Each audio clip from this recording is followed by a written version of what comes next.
এই গোধূলি কতবার বলেছি ভোরবেলা উঠেই টিউবওয়েলের জল নিয়ে আসবি, আমি কি সব একাই করব? তোর তো সকালে ঘুম আসে না, আর আমার তো সকাল মানেই কবিতা।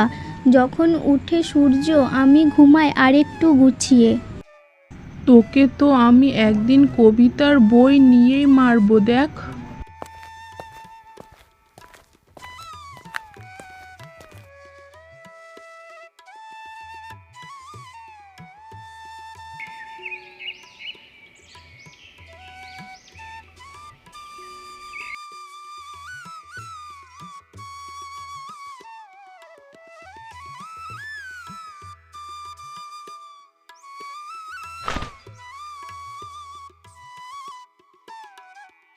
শোন, আজকের রান্নায় লবণ একটু কম হয়েছে মনে হচ্ছে।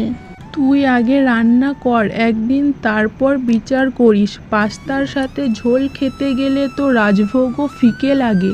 তা ঠিক বলেছিস, তবে কয় আজ মচমচে কিছু ভাজলি না কেন?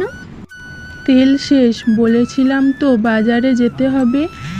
বাজার তো রবিবারে যাস তুই, তখন কি রবিবারে তেল ছিল না?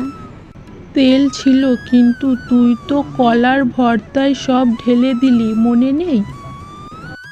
আহা, সেই কলার ভর্তা চমৎকার ছিল, তাই না?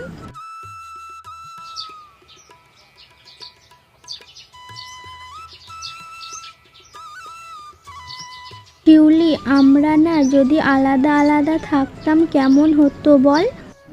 তুই কি আমায় বের করে দিবি? আরে না রে পাগলি, বলছিলাম কেমন হতো ভাবতেই যাচ্ছিলাম। আমি নিশ্চয় না খেয়ে মরে যেতাম, আর তুই একা একা কথা বলতিস। এ কথাটা ঠিক বলেছিস। আমি তোর যতই বকা দিই না কেন, তোর গলার আওয়াজ না শুনলে কেমন ফাঁকা লাগে। আমিও তোকে ছাড়া একটুও ভাবতে পারি না।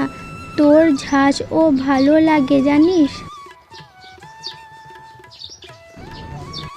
সন্ধ্যা নামছে, পাশের বাড়ির ঠাকুমা এসে হাজির। শিউলি, গোধূলি গ্রামের নাটক দেখতে যাবি না তোরা? আমি যাব না, নাটক মানেই হইচই, সেটা আমার ভালো লাগে না। আমি যাব ঠাকুমা, চলো তুমি আর আমি মিলে সামনের সিটে বসবো। শিউলি না গেলেও তার জন্য একটা সন্দেশ নিয়ে আসবো। তোর সন্দেশ খেলে যে আমার দম আটকে আসে, সেটা ভুলে গেলি বুঝি? আহা, ভালোবাসার জিনিস খেতে গেলে একটু দম আটকে যেতেই পারে।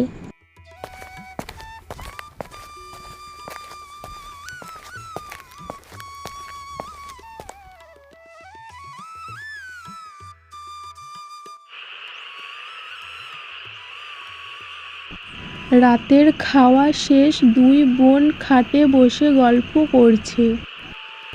তুই যদি না থাকতি আমি এতদিন বোধহয় হালকা পাগল হয়ে যেতাম। তুই না থাকলে আমি তো কাঠ হয়ে যেতাম, ঘরটাও কেমন খালি হয়ে যেত, শুধু নিয়ম আর নিয়ম, প্রাণ থাকতো না। দুই বোন মানে একখানা গোটা জীবন। একটু লবণ, একটু চিনি, আর মাঝে মাঝে ঝাল। আর মাঝে মাঝে দুধ, চিনি না পোড়া চা, তাও একসাথে ভাগ করে খাওয়া যায়। তুই থাকলে আমি ঠিক থাকি।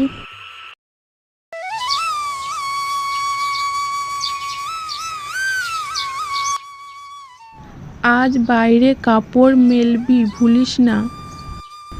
হ্যাঁ, আর তুইও আমার জন্য চা করে দিবি, তাতে একটু বেশি চিনি দিবি, বুঝলি? তুই খেলে আমি দিতেই পারি। দুই বোনের সংসার এই রকমই হাসি খুশিতে কাটে।